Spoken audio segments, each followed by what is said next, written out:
Class 11th का सबसे important topic, सबसे बेसिक टॉपिक पूरी फिजिक्स का, वेक्टर्स। जब तक आप फिजिक्स पढ़ोगे, जब तक आप मैथ्स पढ़ोगे, तब तक आपको वेक्टर्स हमेशा काम में आने वाला टॉपिक है। तो देखिए वेक्टर्स की शुरुआत कैसे होती है। तो बात शुरू होती है हमारे पास फिजिकल क्वांटिटीज़ से। फिजिकल क्वांटिटीज़, फिजिकल क्वांटिटीज़ हम ऐसी क्वांटिटीज़ को बोलते हैं जो कि मीज़रेबल होती हैं, जिनको हम मीज़र कर सकते हैं। तो फिजिकल क्वांटिटीज़ को हम दो टाइप्स में डिवाइड करते हैं बेसिकली। एक होती है हमारे पास स्केलर क्वांटिटी, दूसरी होती है हमारे पास वेक्टर क्वांटिटी। स्केलर क्वांटिटी क्या होती है? ऐसी क्वांटिटीज़, ऐसी फिजिकल क्वांटिटीज़ जिनमें मैग्नीट्यूड के साथ साथ यूनिट की रिक्वायरमेंट होती है, यानी कि जिनमें सिर्फ मैग्नीट्यूड होता है और क्या होती है यूनिट होती है। उन क्वांटिटीज़ को हम बोलते हैं स्केलर क्वांटिटीज़। फॉर एग्जांपल आपने बोला मास, तो मास एक कैसी क्वांटिटी है? स्केलर। आपने बोला लेंथ, लेंथ एक कैसी क्वांटिटी है? स्केलर। हमने बोला स्पीड, कैसी क्वांटिटी है? स्केलर। हमने बोला इलेक्ट्रिक करंट, कैसी क्वांटिटी है? स्केलर क्वांटिटी है। जिनमें सिर्फ मैग्नीट्यूड और यूनिट की बात की जाती है उनको बोलते हैं स्केलर क्वांटिटीज़। वेक्टर क्वांटिटीज़ क्या है?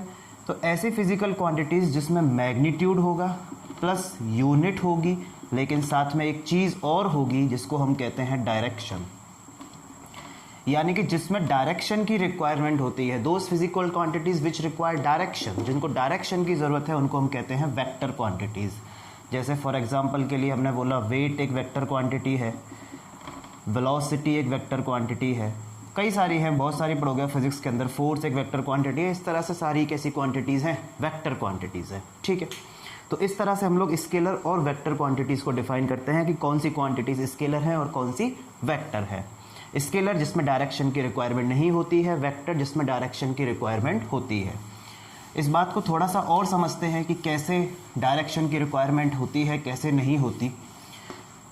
सपोज़ मैंने आपसे बोला कि एक बैग है जिसके अंदर 5 kg शुगर है, ठीक है, इसका नाम ए बैग है, प्लस एक दूसरा बैग है बी जिसके अंदर 10 kg शुगर है, इसके अंदर भी 10 kg शुगर है। मैंने आपसे बोला कि इन दोनों को ऐड करके और किसी तीसरे बैग सी के अंदर फिल किया, ठीक है, तो इस सी में कितनी शुगर होगी? तो आपने बोला सर बहुत सिंपल है, 5 kg 10 kg को मिलाओगे तो कितना आंसर आया? 15 kg शुगर आई, ठीक है। लेकिन अगर इसी डाटा को हम लोग इस तरह से बोलें कि मैं आपसे बोलूँ कि बेटा मान लीजिए एक ऑब्जेक्ट है और इस ऑब्जेक्ट के ऊपर दो फोर्सेस वर्क कर रहे हैं। एक फोर्स है 5 न्यूटन, एक फोर्स है 10 न्यूटन, ठीक है। तो अब आप बताइए कि इस ऑब्जेक्ट के ऊपर नेट कितना फोर्स है, टोटल कितना फोर्स है? तो अब आप यहाँ पर आंसर आप डायरेक्ट 15 न्यूटन नहीं बोल सकते। क्यों? क्योंकि अब फोर्स जो हम ले रहे हैं यहाँ पर वो एक वेक्टर क्वांटिटी है, यानी कि आपको पता होना चाहिए कि फोर्स किस डायरेक्शन में है। जैसे सपोज अगर मैंने बोला कि दोनों फोर्स सेम डायरेक्शन में है तो नेट फोर्स कितना हो जाएगा? 15 न्यूटन। लेकिन अगर मान लीजिए दोनों फोर्स ऑपोजिट डायरेक्शन में है, एक तरफ 10 एक तरफ 5, तो नेट फोर्स कितना हो जाएगा? 10 - 5 यानी कि 5 न्यूटन। एक तरफ 10 लगेगा, एक तरफ 5, तो नेट फोर्स कितना आएगा? 5 न्यूटन। तो इस तरीके से इसका कुछ भी आंसर आ सकता है, डिपेंड करता है फोर्सेस की डायरेक्शन पर। जबकि यहाँ पर शुगर वाले एग्जांपल में हम लोग जिस क्वांटिटी में वर्क कर रहे थे वो कौन सी क्वांटिटी थी? हमारे पास मास थी, और मास एक कैसी क्वांटिटी होती है? स्केलर क्वांटिटी होती है, जिसके लिए हमको डायरेक्शन की रिक्वायरमेंट नहीं पड़ी। तो इस तरह से हम लोग वेक्टर में डायरेक्शन की रिक्वायरमेंट कंसीडर करते हैं, जबकि स्केलर में हमको डायरेक्शन की ज़रूरत नहीं होती। अब इसके बाद आगे स्टार्ट करते हैं। तो हमको पढ़ना है वेक्टर क्वांटिटीज़ के बारे में। तो देखिए वेक्टर्स को, देखिए फटाफट से टाइप्स ऑफ वेक्टर्स। वेक्टर्स के टाइप्स, क्या क्या टाइप के वेक्टर्स हैं देखो। तो थोड़ा स्पीड से निकालेंगे इसको। पहला है हमारे पास इक्वल वेक्टर्स। इक्वल वेक्टर्स कौन से वेक्टर्स को बोलेंगे? ऐसे वेक्टर्स जिनका मैग्नीट्यूड और डायरेक्शन दोनों चीज़ें क्या हो? सेम हो। तो इस तरह के वेक्टर्स को हम लोग क्या कहेंगे? इक्वल वेक्टर्स कहेंगे। जैसे कि मान लीजिए एक वेक्टर बनाया 5 सेंटीमीटर, दूसरा वेक्टर बनाया 5 सेंटीमीटर, दोनों की डायरेक्शन हमने ली ईस्ट, तो दोनों वेक्टर्स कैसे हैं? इक्वल। क्यों? दोनों का मैग्नीट्यूड भी सेम, दोनों की डायरेक्शन भी सेम, दोनों वेक्टर्स कैसे कहलाएंगे? Equal vectors. ठीक, एक भी चीज़ अलग हो गई तो unequal vector, unequal, yes unequal, या तो मैग्नीट्यूड अलग हो या डायरेक्शन अलग हो या फिर दोनों ही चीज़ें अलग हो, बोथ डिफरेंट, कोई भी एक चीज़ अलग हो जाए या दोनों ही अलग हो जाए, अनइक्वल वेक्टर। मान लीजिए आपने बनाया 5 सेंटीमीटर ईस्ट डायरेक्शन में, 5 सेंटीमीटर वेस्ट डायरेक्शन में, कैसे वेक्टर हैं? अनइक्वल वेक्टर, क्योंकि दोनों का मैग्नीट्यूड सेम है पर डायरेक्शन अलग है। मान लो आपने बनाया 10 सेंटीमीटर ईस्ट और 15 सेंटीमीटर ईस्ट, तो अब भी कैसे वेक्टर हैं? अनइक्वल, क्यों? डायरेक्शन सेम है पर मैग्नीट्यूड अलग है। तो इक्वल दोनों चीज़ सेम, अनइक्वल कोई भी एक चीज़ अनइक्वल या अलग हो गई तो हम कौन से वेक्टर बोलेंगे उन्हें? Unequal vector. ठीक, तीसरा देखो parallel vector. Parallel vector, parallel vector क्या होते हैं? तो पैरेलल ऐसे वेक्टर्स जिनकी डायरेक्शन सेम हो, जिनकी डायरेक्शन सेम हो, उन वेक्टर्स को हम लोग क्या बोलते हैं? Parallel vector. डायग्राम दिख गए, समझ गए? पैरेलल वेक्टर डायरेक्शन सेम है, मैग्नीट्यूड से फर्क नहीं पड़ता, दोनों इक्वल हो, अलग अलग मैग्नीट्यूड के हों, छोटे बड़े हों, डजंट मैटर, बस डायरेक्शन क्या होनी चाहिए? सेम होनी चाहिए। कैसे वेक्टर कहेंगे? Parallel vector. चौथा एंटी पैरेलल। एंटी पैरेलल को ध्यान से समझना, और इसका पांचवा जो आएगा नॉन पैरेलल। दोनों में कंफ्यूज नहीं होना है आपको, नॉन पैरेलल और एंटी पैरेलल। एंटी पैरेलल ऐसे वेक्टर्स जिनकी डायरेक्शन एक दूसरे के जस्ट ऑपोजिट होती है। कैसी हो? Just opposite direction. तो इस तरह के वेक्टर्स को हम कैसे वेक्टर्स कहेंगे? Anti parallel. एक आगे जा रहा है, एक पीछे, एंटी पैरेलल। एक नीचे गया, एक ऊपर, एंटी पैरेलल। एक इधर गया डायगोनली, एक इधर आया, कैसे vector? Anti parallel. Non parallel, non parallel क्या है सर? जिनकी डायरेक्शन सिर्फ डिफरेंट हो, एक इधर एक इधर, नॉन पैरेलल। एक इधर एक इधर, नॉन पैरेलल। यानी कि डायरेक्शन जस्ट ऑपोजिट नहीं है, अलग अलग कुछ भी डायरेक्शन है तो नॉन पैरेलल। जस्ट अपोजिट है तो एंटी पैरेलल। जैसे वाइट का जस्ट ऑपोजिट क्या है? ब्लैक। और वाइट का, और अगर बोलूँ कि रेड, तो रेड क्या है? डिफरेंट कलर है, ऑपोजिट नहीं है। ऑपोजिट क्या है? ब्लैक है। तो ऑपोजिट तो एंटी पैरेलल, डिफरेंट तो नॉन पैरेलल वेक्टर। आगे देखो, इसके बाद आते हैं हमारे पास 5 हो गए थे, छठे नंबर पे कोप्लेनर वेक्टर। कोप्लेनर वेक्टर क्या होते हैं? कोप्लेनर, को का मतलब होता है सेम, प्लेनर का मतलब होता है प्लेन। तो ऐसे वेक्टर्स जो एक ही प्लेन में होते हैं, सेम प्लेन में होते हैं, उन वेक्टर्स को हम कैसे वेक्टर्स कहते हैं? कोप्लेनर वेक्टर्स कहते हैं। ऐसे वेक्टर्स जो एक ही प्लेन में हो उनको कोप्लेनर वेक्टर कहते हैं। सपोज आपने एक वेक्टर ऐसे ड्रॉ किया, एक वेक्टर ऐसे ड्रॉ किया, दोनों वेक्टर कैसे हैं? कोप्लेनर। क्यों है कोप्लेनर? दोनों एक ही प्लेन में है, एक ही बोर्ड के प्लेन में है, तो कैसे वेक्टर हैं? कोप्लेनर। मान लीजिए आपने एक वेक्टर ऐसे ड्रॉ किया और एक वेक्टर इसके परपेंडिकुलर यहाँ ड्रॉ किया, इस वाले इधर, तो क्या ये दोनों वेक्टर पैरेलल कोप्लेनर हैं क्या? बिल्कुल हैं। क्यों? क्योंकि अब दोनों बोर्ड के परपेंडिकुलर प्लेन में हो गए, इस प्लेन में हो गए, परपेंडिकुलर प्लेन में। एक वेक्टर यहाँ, एक वेक्टर इसके परपेंडिकुलर, तो प्लेन कौन सा हो गया? ये वाला, इस प्लेन में आ गए। इमेजिन कर पा रहे हो? मान लो बोर्ड को उठाकर मैं ऐसे कर दूँ, ऐसे कर दूं, तो ये वाला प्लेन बन जाएगा। तो एक वेक्टर ये वाला भी इसी प्लेन में, दूसरा भी इसी प्लेन में, तो अब भी कैसे हुए? कोप्लेनर। तो कॉन्सेप्ट क्या बना कि कोई भी दो vector, any two vectors are always coplanar. कोई भी दो वेक्टर आपको दिए हुए हो हमेशा कैसे होंगे? कोप्लेनर। पर क्या 3 वेक्टर कोप्लेनर होंगे हमेशा? नहीं, हमेशा हो ऐसा जरूरी नहीं है। 3 वेक्टर डिफरेंट प्लेन्स में हो सकते हैं। जैसे आपने एक वेक्टर इस प्लेन में ड्रॉ किया, दूसरा वेक्टर भी इसी प्लेन में ड्रॉ कर दिया, देख सकते हो दोनों वेक्टर एक ही प्लेन में है, बोर्ड के प्लेन में है, पर तीसरा वेक्टर मैंने यहाँ पर प्लेन में, इस वाले प्लेन में ड्रॉ किया, तो क्या ये तीनों एक ही प्लेन में है? नहीं, ये दोनों तो बोर्ड के प्लेन में, ये दोनों बोर्ड के परपेंडिकुलर प्लेन में, ये दोनों भी बोर्ड के परपेंडिकुलर प्लेन में, अलग अलग प्लेन में हो गए, तो ये कोप्लेनर नहीं होंगे। पर कोई भी अगर सिर्फ 2 वेक्टर हैं तो वो हमेशा क्या होंगे? कोप्लेनर होंगे। इसके बाद और कौन से टाइप के वेक्टर हैं? तो एक और वेक्टर आपको बताता हूं मैं, जिसको हम बोलते हैं कॉनकरेंट वेक्टर, या फिर कई लोग इनको को इनिशियल वेक्टर भी कहते हैं। को इनिशियल का मतलब होता है ऐसे वेक्टर जिनका स्टार्टिंग पॉइंट क्या हो? सेम। को का मतलब सेम, इनिशियल यानी कि इनिशियली सेम थे, स्टार्टिंग पॉइंट सेम था। तो एक ही पॉइंट है, स्टार्टिंग पॉइंट सबका सेम है। ये लोग खूब सारे वेक्टर, खूब वेक्टर, भर भर के वेक्टर, सबका स्टार्टिंग पॉइंट क्या है, सेम है, को इनिशियल। कॉन्करेंट का मतलब होता है एक ही पॉइंट से पास होने वाले, तो मतलब दोनों का सेम है, एक ही पॉइंट से भी पास हो रहे हैं या एक ही पॉइंट से स्टार्ट हो रहे हैं, तो कैसे वेक्टर हैं, कोकरेंट या फिर को इनिशियल वेक्टर्स। ठीक है, तो ये होते हैं हमारे पास टाइप्स ऑफ वेक्टर्स। खत्म। टाइप्स ऑफ वेक्टर्स के बाद हम लोग बात करते हैं एक स्पेशल टाइप के वेक्टर की। उसको हम टाइप में बोल सकते हैं पर स्पेशल है, तो इसको थोड़ा ध्यान से समझेंगे। Unit vector. Unit vector, unit का मतलब होता है वन।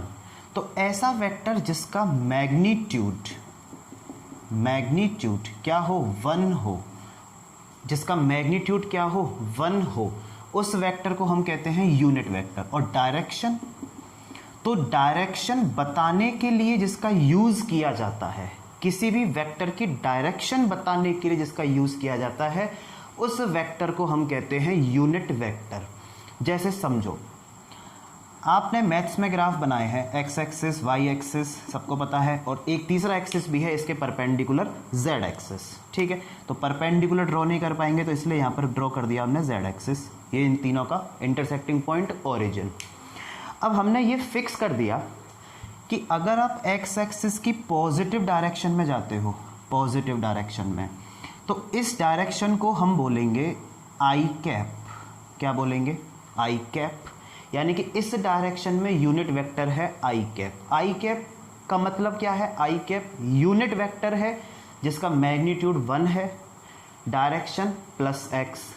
अगर आप माइनस एक्स में जाते हो तो हम इसमें डायरेक्शन में यूनिट वेक्टर बोलेंगे माइनस आई कैप। समझो, जरा समझो, थोड़ा सा फील लो इसका।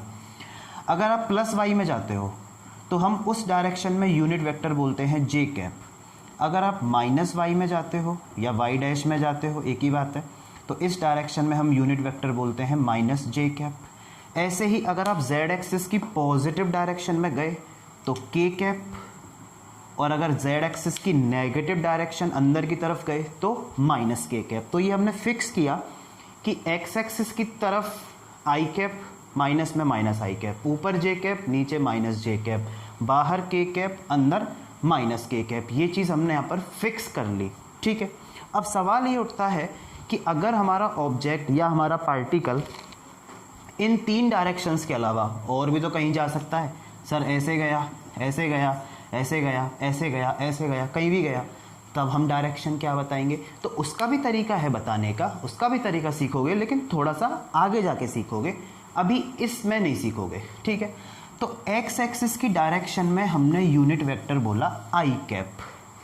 तो इसका यूज़ क्या है, जैसे मैं आपसे बोलता हूँ कि मान लीजिए एक ऑब्जेक्ट है, ठीक है, इसके ऊपर फोर्स लगता है suppose 50 Newton plus x direction में। कौन सी डायरेक्शन में, प्लस एक्स। तो इस पर लगने वाले फोर्स को वेक्टर फॉर्म में रिप्रेजेंट करो। रिप्रेजेंट करना है कौन सी फॉर्म में, वेक्टर फॉर्म में। तो कैसे रिप्रेजेंट करोगे वेक्टर फॉर्म में, तो फोर्स का सिंबल होता है एफ। ठीक है, वेक्टर अगर हम लिख रहे हैं तो उसके ऊपर कौन सा साइन लगाते हैं, एरो का साइन, इक्वल टू, तो एफ वेक्टर फॉर्म में। मैग्नीट्यूड कितना है इसका, 50, और उसके बाद हमें डायरेक्शन बतानी है, तो प्लस एक्स डायरेक्शन के लिए यूनिट वेक्टर हमने क्या लिखा, आई कैप, और उसके बाद यूनिट आपने लगाई न्यूटन। एकदम 100% शत प्रतिशत सही रिप्रेजेंटेशन किसी भी वेक्टर का। तो प्लस एक्स डायरेक्शन में 50 न्यूटन फोर्स था, तो वेक्टर फॉर्म में आपने लिखा 50 आई कैप न्यूटन। 50 इसका मैग्नीट्यूड, आई कैप यानी कि प्लस एक्स डायरेक्शन में, न्यूटन यूनिट है फोर्स की। ठीक है, मान लीजिए मैं बोलता कि ये फोर्स लग रहा है नीचे की तरफ, इस तरफ लगा, और 100 न्यूटन फोर्स लगा सपोज, तो आप इस वाले फोर्स को कैसे रिप्रेजेंट करोगे वेक्टर फॉर्म में, ध्यान दो। तो F vector equal to magnitude कितना है, 100, कितना है 100। अब डायरेक्शन देखो नीचे की तरफ यानी कि माइनस वाई, और माइनस वाई डायरेक्शन में हमने यूनिट वेक्टर क्या बताया, माइनस जे कैप। ध्यान रखना है एक्स एक्सिस की तरफ आई कैप, वाई एक्सिस की तरफ जे कैप, और जेड एक्सिस की तरफ के कैप। अगर इसके ऑपोजिट है तो माइनस लगा देंगे, माइनस आई, नीचे माइनस जे, बाहर सॉरी अंदर माइनस के। ठीक है, तो 100 नीचे की तरफ -j और यूनिट आपने लिखी न्यूटन। तो इस तरह से हमने इसको कंप्लीट वेक्टर फॉर्म में क्या किया, रिप्रेजेंट किया। Magnitude, direction, unit, magnitude, direction, unit. अब आपका मन कर रहा है सर इस माइनस को, तो आप माइनस को बाहर लगा दो, कोई फर्क नहीं पड़ता। -100 न्यूटन जे कैप डायरेक्शन में हो गया। तो ये होता है यूनिट वेक्टर, जिसका मैग्नीट्यूड 1 है और जिसका यूज़ क्या है, डायरेक्शन बताना है। तो जैसे आपको एक्स एक्सिस में डायरेक्शन बतानी थी तो उसके लिए आई कैप, वाई में बतानी है जे कैप, जेड में बतानी है के कैप। इसके अलावा कहीं और बतानी है तो आगे का वीडियो देखते रहिए, ज़रूर सीख जाओगे। तो देखो आगे, तो ये बात हो गई हमारे पास यूनिट वेक्टर की, ठीक है। अब देखो आगे, तो अब हम यहाँ से जनरलाइज करते हैं इसको। तो किसी भी वेक्टर ए वेक्टर को हम लोग कैसे रिप्रेजेंट करते हैं, उसका मैग्नीट्यूड। तो मैग्नीट्यूड के लिए ये दो डंडे खड़े कर दिए, जिसको हम मोड भी बोलते हैं। क्या बोलते हैं, मोड। मोड का मतलब मैग्नीट्यूड यानी कि न्यूमेरिकल वैल्यू। और यूनिट वेक्टर के लिए हम लोग लगाते हैं के कैप, सॉरी ए कैप। तो ए जो भी वेक्टर है और उसके ऊपर कैप लगा दिया। कैप किसको रिप्रेजेंट करता है, ये रिप्रेजेंट कर रहा है हमारे यूनिट वेक्टर को यानी कि डायरेक्शन को, ठीक है। ये किस चीज़ को रिप्रेजेंट कर रहा है, हमारे वेक्टर के मैग्नीट्यूड को। और ये हमारा कंप्लीट वेक्टर, दो ही चीज़ तो है वेक्टर में, मैग्नीट्यूड और डायरेक्शन। यूनिट तो लग जाएगी, कोई दिक्कत नहीं है। तो यहाँ से ए कैप की वैल्यू क्या निकल के आई, तो ए कैप निकल के आया हमारे पास vector A upon mod A. A cap की वैल्यू क्या निकल के आई हमारे पास, vector A upon mod A, यानी कि जो भी वेक्टर है डिवाइडेड बाई उसके मैग्नीट्यूड का डिवाइड लगा दो तो आपके पास क्या आ जाएगा, उसका यूनिट वेक्टर आ जाएगा। ये फॉर्मूला कब काम में लेना है सर, तो ये फॉर्मूला तब काम में लेना है जब जो वेक्टर की डायरेक्शन है वो एक्स वाई जेड के अलावा और कोई रैंडम डायरेक्शन दी हुई है। जैसे मान लीजिए पार्टिकल यहाँ मूव किया, यहाँ मूव किया, यहाँ कोई और डायरेक्शन है। देखो यूनिट वेक्टर निकाल रहे हैं, समझो, फील लो। तो यूनिट वेक्टर की निकालने की ज़रूरत हमको तभी तो पड़ेगी जब हमको डायरेक्शन नहीं पता। यूनिट वेक्टर में मैंने क्या बताया कि यूनिट वेक्टर की ज़रूरत है डायरेक्शन बताने में, तो निकालने की ज़रूरत भी तभी पड़ेगी जब हमें वेक्टर की डायरेक्शन बतानी है। तो अगर हमारा वेक्टर सीधा सीधा एक्स में या वाई में या जेड में चलेगा तब तो हमें पता है ना डायरेक्शन, कि एक्स एक्सिस के लिए आई कैप, वाई के लिए जे कैप, जेड के लिए के कैप। पर इसके अलावा किसी और डायरेक्शन में गया तब हम इस फॉर्मूले से उसकी डायरेक्शन निकाल सकते हैं। तो जब हमारा ऑब्जेक्ट, जब हमारा पार्टिकल एक्स वाई जेड के अलावा किसी और डायरेक्शन में मूव करे तो हम इस फॉर्मूले से डायरेक्शन निकाल सकते हैं।